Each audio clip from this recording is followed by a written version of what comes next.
So the first video, and I'm saying, let me zoom out a little bit. I'm a little bit too excited here. Again, Bible Project. Let me see some real quick. If you didn't press that, matter of fact, press that bell notification too. You know what I'm saying? All, not just, matter of fact, go back, not personalized, not none, not unsubscribe. Please don't.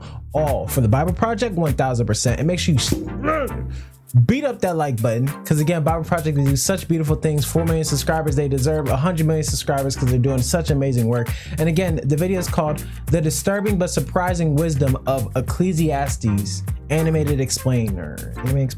There we go. You know what I'm saying? So this is again one of the wisdom books. This is about the second wisdom book. We looked at the first one in the book of Job.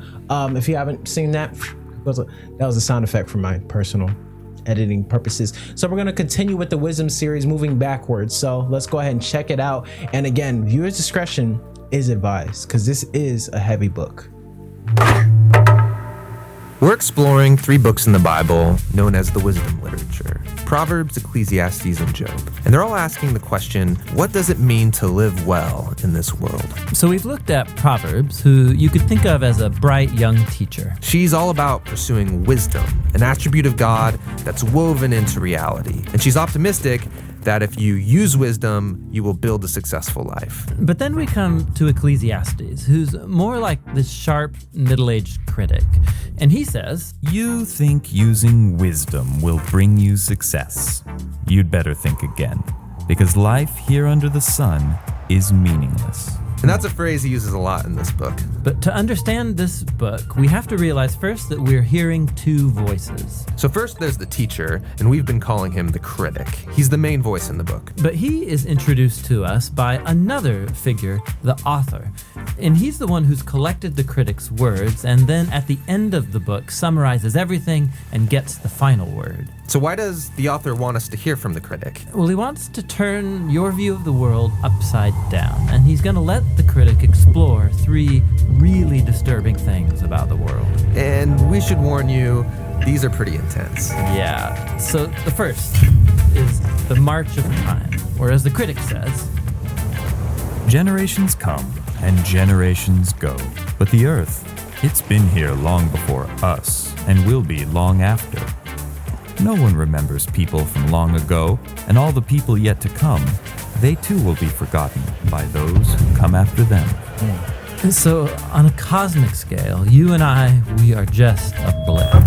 Stars are born, and then they die and form planets which orbit new stars, and those planets, they change over time and eventually burn up. And amidst this cosmic backdrop, my entire existence is like a blink in time. Which leads to the critic's second disturbing observation, that we are all going to die.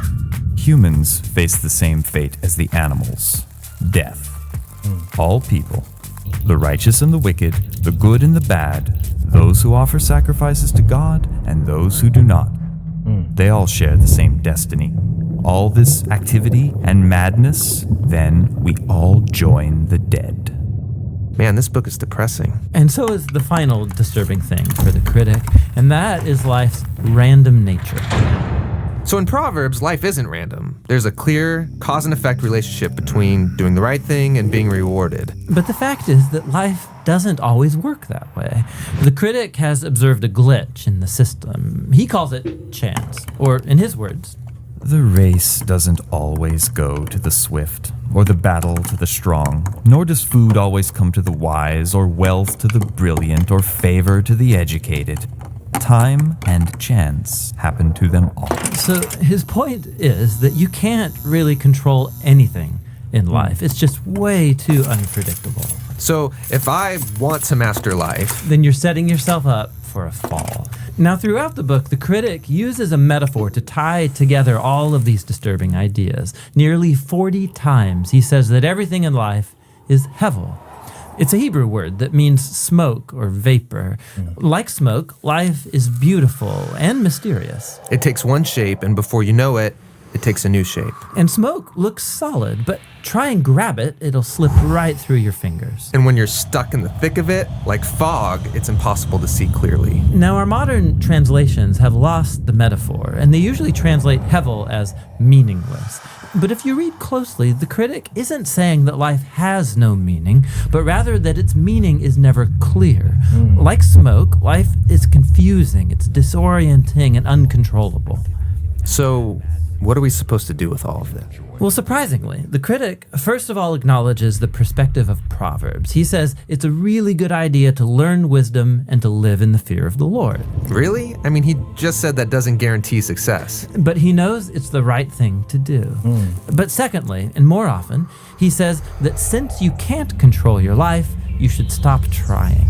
Learn to hold things with an open hand because you really only have control over one thing, and that's your attitude towards the present moment. Stop worrying, he says, and choose to enjoy a good conversation with a friend, or the sun on your face, or a good meal with people that you care about. The simple things in life. Yes, and both the good things and the bad, because both are rich gifts from God. And that's the surprising wisdom of Ecclesiastes. Listening to the critic is painful and can lead you into some dark places. And that's why the author speaks up at the end of the book. He doesn't want you to lose hope. He wants to make you humble into someone who trusts that life has meaning even when you can't make sense of it, that one day God will clear the hevel and bring his justice on all that we've done. And so he tells us that the proper response to all of this is to fear the Lord and keep his commandments. And that's the book of Ecclesiastes. Now, there's one more voice in the Bible's wisdom literature, and that's the book of Job. And he will bring us the final, much needed perspective on our journey into wisdom. So again, the book of Ecclesiastes, it in essence talks about how life is short, right? You hear that a lot of times. YOLO, you only live once. No, not in that weird way. But I'm talking about life is short. You know, we technically are just a blip in time. You will not be remembered years and years to come. The people after you will not be remembered years and years to come. But that doesn't mean life is meaningless, right? And we're going to get into that. Well, if life is short and there's no point, nobody's going to remember me or my actions, what's the point? Continue on. Hold on. Let's follow me here. Then again, we're all going to die. There's nothing that whether you, again, it says inside the book, whether you please God, whether you seek God, or whether you don't, we're all going to meet the same fate. Well, then what's the point? If life is short and we're all going to die, hold on, I got you, right? And then the final part is that life is unpredictable. You can be good for God and be completely broke. You could be against God and be given things that people honestly feel like you don't deserve, right? And this is the point here, is that life is too complex for us to worry about these more finite details. You know, oh, what's gonna happen if I do this? Well, maybe if I just do this. We try to look at all the complexity of life, and then we forget to live in the simple moments.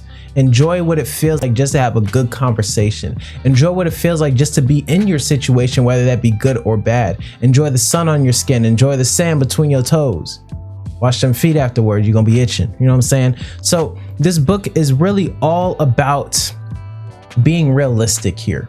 Is that life is very, very unclear. God's plan for us is very, very unclear, right? It's like smoke, just like how it says hevel inside of the Bible. It says that life is like smoke. It may seem like it's taking form into one shape, and then it just completely changes and alters based on something else that we can't see or control. You know what I'm saying? You can't see wind, and we can't fully understand exactly where it comes from or how it works and other things like that. But you know that it affects the things around you. And that's the same thing with God. God is all around us, affecting and controlling everything that happens. God is in control. You know what I'm saying? So when we try to take that control for ourselves, the complexity of life, there's no way. And again, I really do encourage you to look at the next video that we put out, or Bible Project, in fact, the book of Job, which really explains this too. But we all have to understand that life is so complex. There's so much going on behind the background. There's so much to life that we just genuinely don't get. So why are you trying to make it seem like you're in control of anything? You know what I'm saying? You have to appreciate just being with your friends. And that's actually what I kind of want to talk about, make it a little bit more of a personal story, is that let me say, how do I want to say this?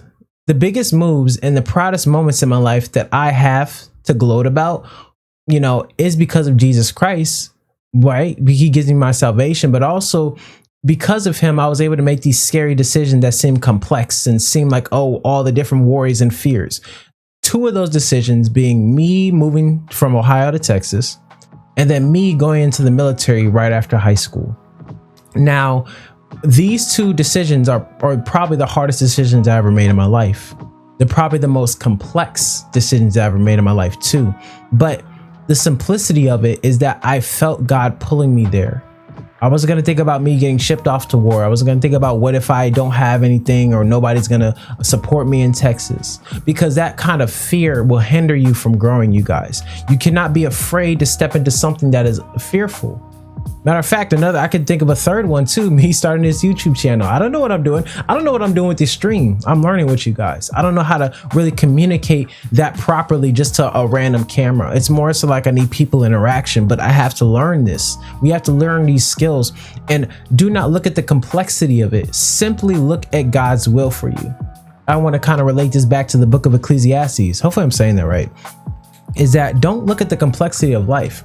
Don't look at, oh, how do I get started with my music? How do I get started with my art? How do I get started with my book?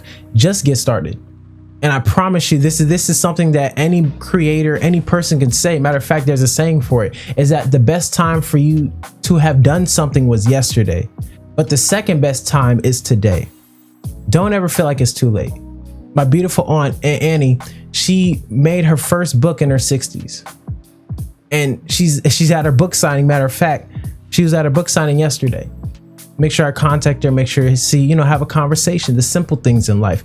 It's never too late for you guys to make a change in your life. It's never too late. Don't look at the complexity of it. Oh, but I got this going on. Oh, I got kids. I'm a single mother. Oh, but I have 2 jobs. I have to pay bills. I understand that. And God understands that more than anybody, more than you. He has you in this situation for a reason, but you have to put trust in him. Simply and effectively put trust into God, and don't overthink things.